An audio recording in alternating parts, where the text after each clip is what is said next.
और अब खबरों में आगे बढ़ते हैं और बात गुजरात के मोरबी में हुए पुल हादसे की। गुजरात के मोरबी में रविवार शाम को मच्छू नदी पर बना केबल पुल टूटने से एक बड़ा हादसा हुआ। अब तक का जो खबरें आ रही हैं उसके मुताबिक 120 से ज़्यादा लोगों की मौत की खबर है। मरने वालों में महिलाओं और बच्चों की संख्या ज़्यादा बताई जा रही है। एनडीआरएफ का बचाव अभियान जारी है। गुजरात के मुख्यमंत्री भूपेंद्र पटेल घटनास्थल पर पहुंचे थे। मुख्यमंत्री ने हादसे पर दुख जताते हुए मृतकों के परिवार के लिए 4-4 लाख रुपए और घायलों को 50-50 हजार रुपए देने का ऐलान किया। एसआईटी जांच के आदेश भी दे दिए गए हैं। प्रधानमंत्री नरेंद्र मोदी गुजरात के दौरे पर हैं। इसके बाद पीएम मोदी ने मोरबी पुल हादसे के मद्देनजर आज अहमदाबाद में होने वाले अपने रोड शो को रद्द करने का फैसला किया है। पीएम मोदी ने हादसे पर दुख जताया है। आज पीएम मोदी मोरबी जा सकते हैं। वहीं कांग्रेस ने आज से गुजरात विधानसभा चुनाव को लेकर गुजरात परिवर्तन संकल्प यात्रा एक दिन के लिए रद्द कर दी है।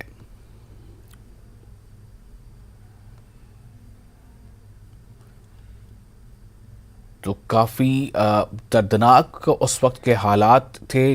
जैसा कि बताया जा रहा है कि ये पुल 100 साल पुराना था, लेकिन पिछले कई महीनों से ये पुल बंद था। उसकी रिपेयरिंग का काम चल रहा था और रिपेयरिंग के बाद इसे 3 दिन पहले ही उस पुल को आने जाने के लिए खोला गया था। और ये जो तस्वीरें आप देख रहे हैं ये सुबह की तस्वीरें हैं और सुबह भी लगातार तलाशा जा रहा है कि शायद कोई पानी में कहीं फंसा हो या कोशिश लगातार हो रही है। सर्च ऑपरेशन चल रहा है। इसमें एनडीआरएफ के साथ साथ एसडीआरएफ की टीमें भी शामिल हैं, क्योंकि जिस तरह से अचानक पुल गिर गया था उसमें काफ़ी बड़ी संख्या में लोग मौजूद थे और बताया जा रहा है कि उसमें महिलाएं और बच्चे ज़्यादा थे। तो ऐसे में हो सकता है कि कोई कहीं किसी जगह फंसा हो, चूँकि ये भी बताया जा रहा है कि वो जो पानी है नदी का उसमें जो कई तरह के ऐसे पौधे हैं जो बहुत ज़्यादा हैं पानी में, तो उसमें कोशिश ख़ास तौर से ये ढूंढने की हो रही है कि कहीं उसमें कोई जाकर कोई न फंसा हो या कोई डेड बॉडी मिल जाए या कुछ लोग मिल जाए। સ્થાનિક લોકો દ્વારા આ જે વનસ્પતિ છે તેને પણ અહીંથી હટાવવાની કામગીરી કરવામાં આવી હતી, જેથી કરીને જે પણ બચાવ કામગીરીમાં જોડાયેલ જવાનો છે તેને કોઈ પણ પ્રકારની તકલીફ ન પડે।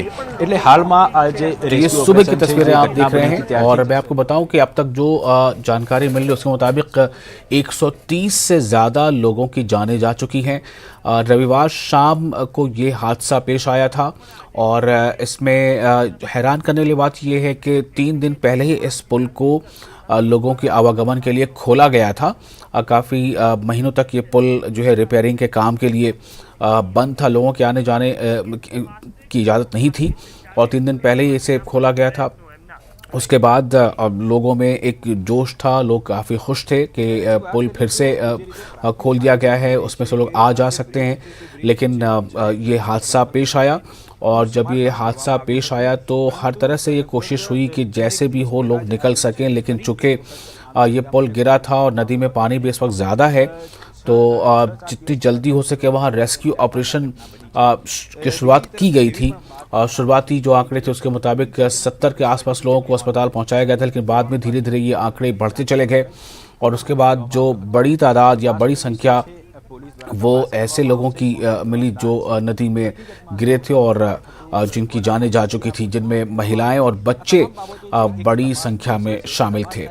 बड़ा ये एक ऐसा स्पॉट रहा है जिस पर लोग अक्सर शाम के समय घूमने के लिए यहाँ पर आया करते थे। तो ये जो हैंगिंग ब्रिज है जिसे हम आमतौर से झूला पुल भी कहते हैं, तो ये हैंगिंग ब्रिज है और इसके टूटने से जो गुजरात के मोरबी में मच्छू नदी पर यह पुल बना था और इस पुल के टूटने से इतनी बड़ी संख्या में लोगों के हताहत होने की खबरें मिल रही हैं।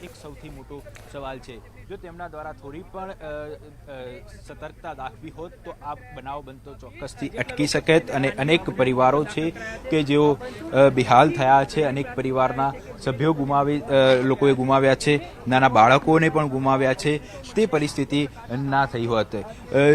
જો વાત કરીએ જે સમગ્ર મામલે તપાસ પોલીસ દ્વારા કરવામાં આવશે અને જવાબદાર વ્યક્તિઓ સામે કાર્યવાહી પણ કરવામાં આવશે, પરંતુ કોણ છે જવાબદાર, કયા કારણોસર આ સમગ્ર ઘટના બની છે તે એક એક મહત્વની બાબત છે અને તે અંગે ચોક્કસથી એક દાખલારૂપ કાર્યવાહી થવી જોઈએ જેથી કરીને આવનારા સમયની અંદર આ પ્રકારનો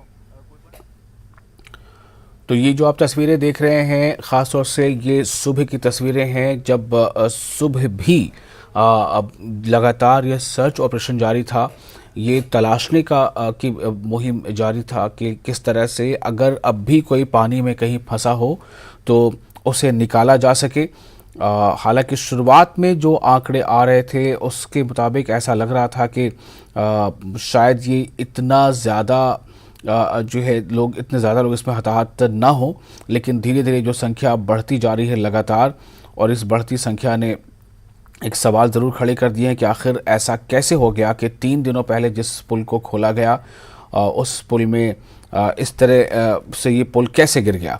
तो इसको लेकर एक जांच कमेटी का भी गठन किया गया है और ऐसा समझा जा रहा है कि जल्द से जल्द इसके कारणों का पता लगाया जाएगा। साथ ही जो खबर है कि आज प्रधानमंत्री नरेंद्र मोदी खुद आज मोरबी जा सकते हैं और चूँकि गुजरात में अभी वहाँ पूरा माहौल जो है चुनावी है, ऐसे में कांग्रेस की भी आज एक परिवर्तन संकल्प रैली की आज से शुरुआत थी, तो उसे भी कांग्रेस ने एक दिन के लिए अभी टाल दिया है। और प्रधानमंत्री का भी आज रोड शो होना था, उसे भी अभी फ़िलहाल रोक दिया गया है। और अब जो पूरी कोशिश है कि इसके क्या कारण है, और उससे पहले ये कि अब भी कहीं कोई अगर कोई व्यक्ति, कोई महिला या कोई बच्चा पानी में कहीं फंसा हो, या अगर कुछ लापता लोग हैं तो कहीं उनका कोई शव तो नहीं पड़ा है। इसके लिए लगातार आप देख रहे हैं कि ये जो एनडीआरएफ की टीम है या जो एसडीआरएफ की टीम है वो लगातार सर्च ऑपरेशन में और रेस्क्यू ऑपरेशन में लगी है। और चूँकि देर शाम ये घटना हुई थी, तो देर शाम के बाद रात भर में इसे सर्च ऑपरेशन चलाने में, रेस्क्यू ऑपरेशन चलाने में थोड़ी दिक्कत आई होगी, चूँकि अंधेरा काफ़ी फैल चुका था। लेकिन उसके बावजूद ये जो ऑपरेशन है वो जारी रहा। लेकिन अब जो ताज़ा आंकड़े हैं वो थोड़े चौंकाने वाले हैं। आंकड़ों के मुताबिक 130 के आसपास लोगों की इसमें हताहत होने की खबर है, इतने लोगों की जानें जा चुकी हैं। तो इसको लेकर बड़ा सवाल ये उठ रहा है कि आखिर ये किस तरह से इस पुल को खोल दिया गया, और जब ये 3 दिन पहले ही खोला गया है तो इतनी जल्दी आखिर इसमें ऐसा क्या हो गया। क्या इसकी सही से जांच नहीं की गई थी, क्या इसकी टेस्टिंग नहीं हुई थी, क्या कारण रहा हो। ये कारण कुछ लोग ये बता रहे हैं कि पुल पर ज़्यादा लोग मौजूद थे, तो क्या ये ज़्यादा लोगों के मौजूद होने की वजह कर ऐसा हुआ, जैसे ऐसा आमतौर से समझा नहीं जा सकता। लश्कर के जवान भी आ गए, स्पेशल स्किल वाले यहाँ भेज दिए गए, और जितनी झड़प से हो सके सब जो इंजर्ड थे उनकी सारवार भी चल रही है। कई सारे तो घर पे भी गए हैं, लेकिन जो लोग अभी भी अंदर फंसे हुए हैं उसका रेस्क्यू करके उसकी डेड बॉडी निकालने का काम चल रहा है। ગુમાવવાનો વખત આવ્યો હતો ને ત્યારબાદ સરકારની આંખો ઉઘડી હતી, તંત્રની આંખો ઉઘડી હતી। એટલે આ તમામ ઘટનાઓ બન્યા બાદ જે સરકાર જાગે છે, તંત્ર જાગે છે, તેના કરતાં એક જરૂરી છે કે જ્યારે પણ આ પ્રકારની ઘટનાઓ બને છે તે ઘટનામાંથી એક શિખામણ લઈને ફરીથી આ પ્રકારની ઘટનાઓ ન બને તેની તકેદારી રાખવી જોઈએ। અને ખાસ કરીને જો વાત કરીએ તો આ પ્રકારના બનાવો બનતા અટકે તે માટેના તમામ પ્રયત્નો છે તે જવાબદાર તંત્ર દ્વારા કરવા જોઈએ।